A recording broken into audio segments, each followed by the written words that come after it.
This is Dr. Robert Bates at the Leominster Chiropractic Spine and Injury Center. Today we're going to discuss sitting and how chronic sitting is a devastating problem for your health. There have been several studies in the literature over the last year that have shown a very high correlation of heart disease, diabetes, and other lifestyle illnesses with chronic sitting. One of the illustrations showed that if you sit more than 23 hours a week, you have a 64% increased chance of dying from heart disease. If you reduce sitting, you can add 2 years onto your life. Another study showed that if you sit and watch television 6 hours per day on average, you will lose approximately 5 years of your lifespan. There have been several studies that have shown many health attributes going downhill with prolonged sitting. So today we're going to discuss several of the things you can do to reduce these risk factors if you have to sit for work, and also several of the stretches we will show and exercises to counteract the postural distortion and things that occur because of chronic sitting.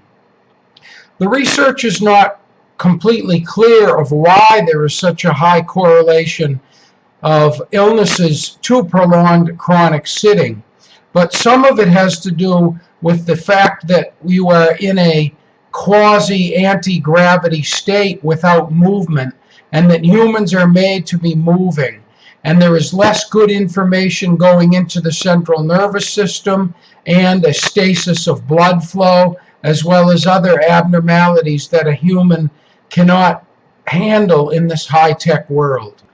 Before we begin what you can do to reduce your risks of chronic sitting, I want to also state that there was another research article that showed that even people that exercised a minimum of 30 minutes per day, almost every day, they did not reduce the risk factors very much if they sat most of the day during work. So it is not something that you can make up at the end of the day. You have to change your function throughout the day.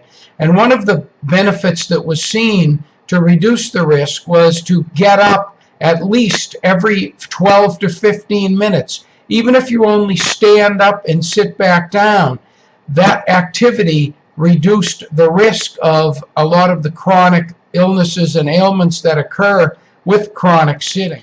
There are two major problems that occur with chronic sitting. The first one is the fact that you are not moving and you are not driving a lot of sensory information, which normally is coming into the central nervous system from literally hundreds of thousands and millions of receptors in the joint capsules, in the muscles, in the ligaments, and all of the soft tissues.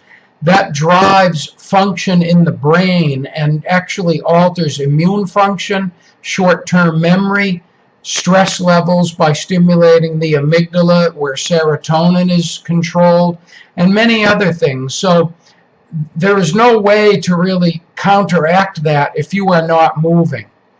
The other problem that we see is postural distortion, which is a huge problem. A lot of the chronic illnesses we have today with neck pain, back pain, headache, carpal tunnel syndrome, plantar fasciitis, all of these overuse and repetitive syndromes are really very often caused by postural distortion and a learned response where you actually have abnormal motor function because there is abnormal sensory input into the central nervous system. If you are chronically sitting, then you are developing many different postural distortions, including flexion of the neck, flexion of the upper back, which lengthens the ligaments and muscles in the back and shortens them in the upper chest. You have a reduced curve in the low back, which causes compensation in the rest of the spine. It causes weakness and lengthening of muscles and ligaments in the low back, which reduce the protective reflexes when you go to lift. It shortens the hip flexor musculature and the knee flexion musculature, including the hamstrings. It also lengthens some of the hip extension musculature and some of the knee extension musculature. So you develop all kinds of postural abnormalities, which changes sensory input into the cord and also changes your overall gait. We are going to take a very quick look at some functional anatomy.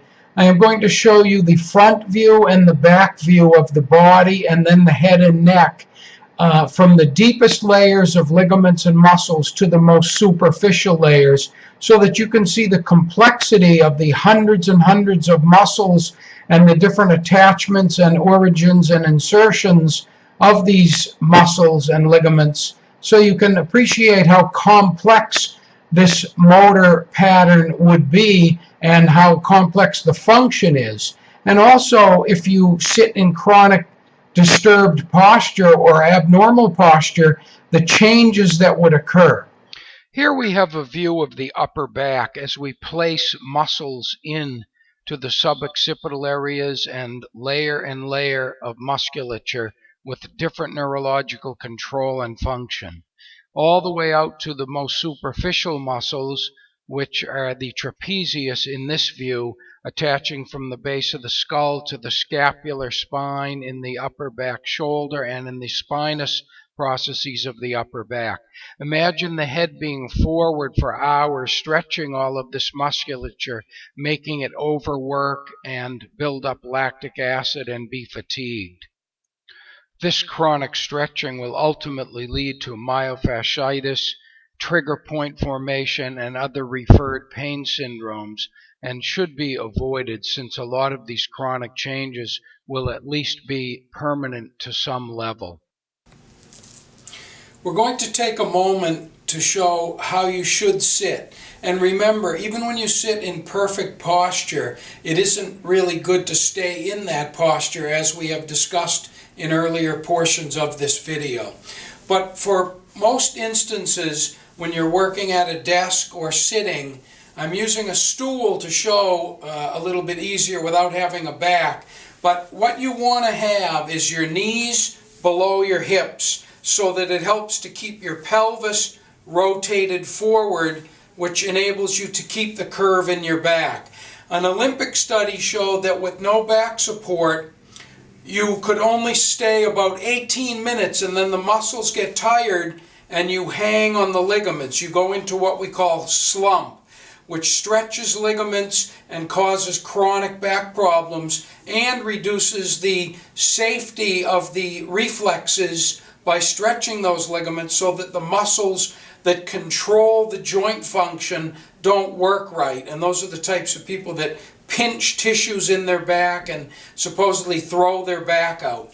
So what you want to have is your knees below your hips, your pelvis rotated forward, your butt all the way back in the chair so that the lumbar support is helping to hold you in lordosis. You then want to have your upper back in a fairly erect posture and not forward. And if you're working on a computer, when you pick your arms up, it loads your neck, and you want to keep your neck in good posture, because as you come forward, you are causing extra muscle work in the back of your neck, as we showed previously, and it causes chronic strain. So what we want to do is we want to stand up, according to the best literature, about every 12 minutes. Preferably walk around, but even standing and sitting back down reduces your risk factors of having all of the problems that we talked about previously. So now we're going to actually give you some examples of some of the stretches and exercises that you need to do if you sit all day during work to try to counteract the distortion that you're creating. When you are working at a computer, it's important to remember that you must set your body, depending on the sizes and lengths of your legs and your back, to the chair. And then you set your chair and your body in the chair to your workstation. So the height of the desk is relevant and needs to be set according to you in your chair, and you can't make your chair fit the desk. That's important to realize. If you're working on a computer, you want the screen tipped up 5 to 10 degrees toward you so that you can maintain good posture with a little bit of head nodding, but preferably not with your neck in flexion to reduce the chronic problems. So the one other thing that's important is when you pick your arms up, it does load your neck. The muscles attach into your neck that hold your shoulder and weight of the arm up. So using a wrist pad or a forearm pad in front of your keyboard reduces the loading on your neck. If you're typing a lot, you really need to reduce the load on your neck. So now we're going to go over some of the exercises and stretches that are important to counteract these distortions that you are creating. This particular movement is a safe way to stretch the hip flexors, which should be performed at least daily for a few seconds. This is a way to flex or stretch the hamstring musculature, and there are many ways to perform this, but this is a very safe way on the floor where you do one at a time. And again, remember, you never stretch cold. You should always walk a little bit first. This is stretching of the neck, the upper back, and the shoulders all into extension to reduce the distortion that has been created by chronic sitting. The following stretches can be performed in different ways as well. This is a good way and a safe way to stretch the low back and the hip flexors, as well as the upper back and the cervical spine or the neck. You just come up very slowly and never do this into pain and never do it quickly. This is probably one of the best stretches and most advantageous stretches if you are a chronic sitter or sit at work. Notice I am rotating back and forth and tipping back and forth as all of the weight is on the roll. This helps to stretch all of the ligaments and joint capsules and stimulate the nervous system. This is a standing stretch where I am stretching the pectoralis or chest muscles, which chronically shorten with sitting. We now look at an extension exercise, and you should look at my video concerning core stabilization, which is very important for many reasons, but this particular extension exercise is good to perform if you sit. This is a safe, very inexpensive way to perform a dynamic neck extension exercise, and the better you get at it, the more that you can put pressure on the ball, so it's very beneficial for safety as well as progression of resistance with a very little bit of cost. This particular exercise can be performed bent over with dumbbells as well if you stabilize one side to protect your back and do one at a time.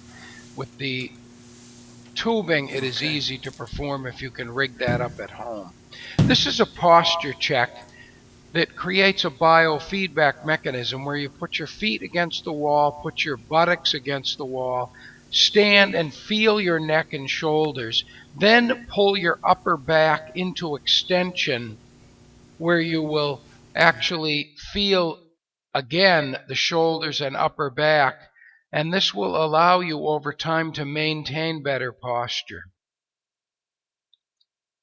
I hope you have enjoyed this video, and I can guarantee you that it will reduce the prevalence of chronic problems for you if you follow these guidelines. Please remember to do things safely, and if you ever have questions, contact me at 978-798-1853 or at www.lemonsterchiropractic.com, and we can guide you through your questions and what you should perform or do. Have a great day, and yours in health, Dr. Bates.